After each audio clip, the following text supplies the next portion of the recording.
Hello guys, in today's video I talk about how to fix WhatsApp video quality problem. So the answer is easy, just go to the settings and then scroll down to the apps section and then go to the search and search WhatsApp and then go to the storage, and here you will find this clear cache option. Click on it.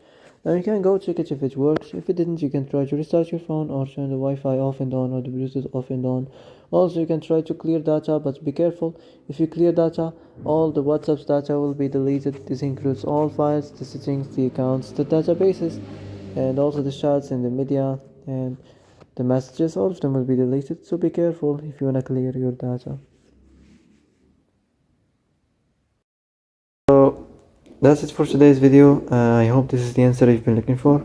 If you like this video, don't forget to like and subscribe, and see you in the next video.